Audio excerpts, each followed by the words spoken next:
Developing news along the Ukraine border now as we take a live look at Kyiv.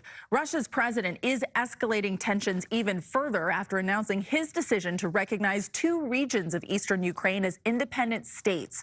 The U.S. warned last week that move would violate international law. And now, as Debra Alfarone reports, the White House says President Biden will take executive action to pave the way for sanctions.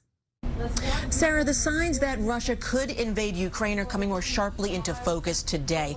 We've heard from Russian President Vladimir Putin, who said that he wanted to recognize those two territories in Ukraine, and that is the one act that could serve as a flashpoint to set off the largest conflict in Europe since World War II.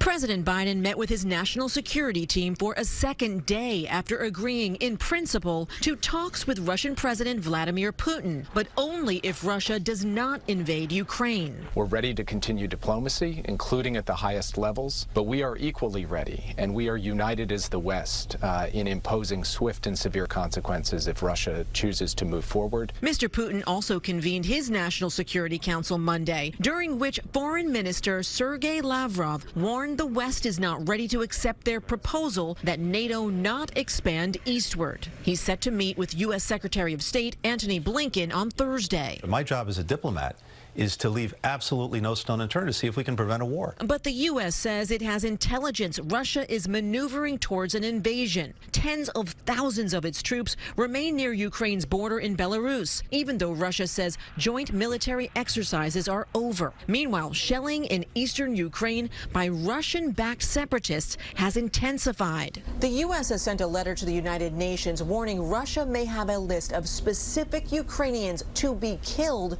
or sent to camps following a military occupation. My mom is still there, my wife's father is still there, and just a lot of friends, and it's been really hard. Members of North Carolina's Ukrainian-American community expressed concern for loved ones back home. The U.S. has deployed thousands of troops to NATO allies in the region, though the president has said he will not send U.S. forces into Ukraine if Russia invades.